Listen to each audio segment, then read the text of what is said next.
എറണാകുളം തിരുവാങ്കുളത്ത് 3 വയസ്സുകാരിയെ പീഡിപ്പിച്ച പ്രതിയുമായി തെളിവെടുപ്പ് നടത്തും. പ്രതിയെ ഇന്നലെ 3 ദിവസത്തേക്ക് കസ്റ്റഡിയിൽ ലഭിച്ചിരുന്നു. അതേസമയം കുട്ടിയെ പുഴയിലെറിഞ്ഞ് കൊലപ്പെടുത്തിയ അമ്മയെ പോലീസ് ചോദ്യം ചെയ്യുന്നത് തുടരുകയാണ്. കിരൺ ചേരുന്ന വിവരങ്ങളുമായി. കിരൺ, ഈ കേസിൽ എന്തൊക്കെയാണ് ഇന്ന് നടപടികൾ? വീണ, ഈ 3 വയസ്സ് പീഡിപ്പിച്ച കേസിലെ നിലവിൽ പോലീസ് കസ്റ്റഡിയിലുള്ള പ്രതിയും തെളിവെടുപ്പ് അടക്കമും പൂർത്തീകരിക്കുന്നതിനുള്ള നീക്കമാണ് പോലീസിന്റെ ഭാഗത്തു നിന്നും ഉണ്ടായിരിക്കുന്നത്. ഇന്നലെ ഉച്ചയോടുകൂടിയാണ് ഇയാളെ കസ്റ്റഡിയിൽ ലഭിച്ചത്. എന്നാൽ ഇന്നലെ തെളിവെടുപ്പ് നടത്താൻ കഴിഞ്ഞിരുന്നില്ല. ഇയാളുടെ അച്ഛൻ മരിച്ചതിനെ തുടർന്നായിരുന്നു ഈ തെളിവെടുപ്പ് നടത്താൻ കഴിയാത്ത ഒരു സാഹചര്യം ഉണ്ടായിരുന്നത്. ഈ മരിച്ച സ്ഥലത്ത് മൃതദേഹം കാണിക്കാൻ പോലും കഴിയാത്തൊരു സാഹചര്യമായിരുന്നു. അങ്ങോട്ട് എത്തിച്ചു കഴിഞ്ഞാൽ സ്വാഭാവികമായിട്ട് ആളുകളുടെ ഭാഗത്തു നിന്നും ഉണ്ടാകുന്ന പ്രതിഷേധം കണക്കിലെടുത്താണ് പോലീസ് ഇന്നലെ അത് ചെയ്യാതിരുന്നത്.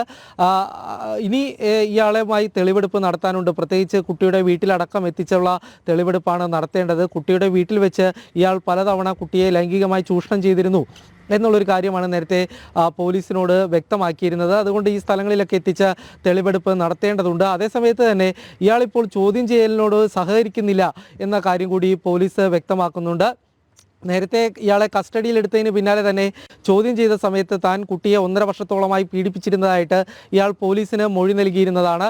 എന്നാൽ വീണ്ടും ഇപ്പോൾ കസ്റ്റഡിയിൽ വാങ്ങി ചോദ്യം ചെയ്യുന്ന ഒരു സാഹചര്യത്തിൽ ഇയാൾ ചോദ്യം ചെയ്യലുകളോട് സഹകരിക്കുന്നില്ല എന്നുള്ളൊരു കാര്യമാണ് പോലീസ് പറയുന്നത്. ഏതായാലും 3 ദിവസത്തേക്കാണ് ഇയാളെ കസ്റ്റഡിയിൽ ലഭിച്ചിട്ടുള്ളത്. ഈ കസ്റ്റഡി കാലാവധി പൂർത്തിയാകുന്നതിന് മുന്നേ തന്നെ ഈ തെളിവെടുപ്പ് അടക്കമുള്ള കാര്യങ്ങൾ പൂർത്തീകരിക്കാനായിട്ടുള്ള ശ്രമമാണ് പോലീസിൻ്റെ ഭാഗത്തു നിന്നും ഉണ്ടാകുന്നത്. അതേസമയത്ത് തന്നെ ഈ കുട്ടിയെ പുഴയിലെറിഞ്ഞ് കൊലപ്പെടുത്തിയതുമായി ബന്ധപ്പെട്ട കേസിൽ കുട്ടിയുടെ അമ്മയുമായിട്ടുള്ള തെളിവെടുപ്പുകളും നടത്തി പൂർത്തീകരിക്കുന്നതിനുള്ള നീക്കം പോലീസിൻ്റെ ഭാഗത്തു നിന്നും ഉണ്ടാകുന്നുണ്ട്. ഈ കൊലപാതക കേസുമായി ബന്ധപ്പെട്ട് ചെങ്ങമനാട് പോലീസാണ് കേസെടുത്തിരിക്കുന്നത്.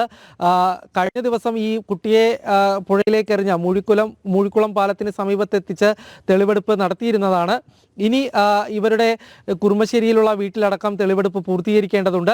ഇതിനു വേണ്ടിയുള്ള നീക്കമാണ് പോലീസിൻ്റെ ഭാഗത്തുനിന്ന് ഉണ്ടാകുന്നത്. കഴിഞ്ഞ ദിവസം അതിനുവേണ്ടി ശ്രമിച്ചിരുന്നെങ്കിലും കനത്ത മഴയെ തുടർന്നായിരുന്നു ഈ തെളിവെടുപ്പ് മാറ്റിവെച്ചത്.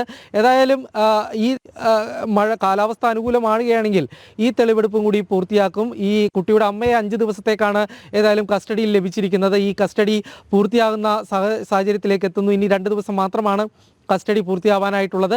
ആവശ്യമെങ്കിൽ ഇവരെ വീണ്ടും കോടതിയിൽ ഹാജരാക്കിയതിന് ശേഷം വീണ്ടും കസ്റ്റഡിയിൽ വാങ്ങാനായിട്ടുള്ളൊരു നീക്കമാണ് ഏതായാലും പോലീസിൻ്റെ ഭാഗത്തുനിന്ന് ഉണ്ടാകുന്നത്. ഒപ്പം തന്നെ ഈ കുട്ടിയുടെ അമ്മയെയും ഈ പോക്സോ കേസിലെ പ്രതിയെയും ഒരുമിച്ചിരുത്തി ചോദ്യം ചെയ്യാനുള്ള നീക്കവും പോലീസിൻ്റെ ഭാഗത്തു നിന്നും ഉണ്ടാകുന്നുണ്ട്. ഈ സംഭവം കുട്ടിയുടെ അമ്മക്ക് അറിയാമായിരുന്നു എന്നുള്ളൊരു കാര്യമാണ് നേരത്തെ ചോദ്യം ചെയ്തപ്പോൾ അമ്മ വ്യക്തമാക്കിയിരുന്നത്.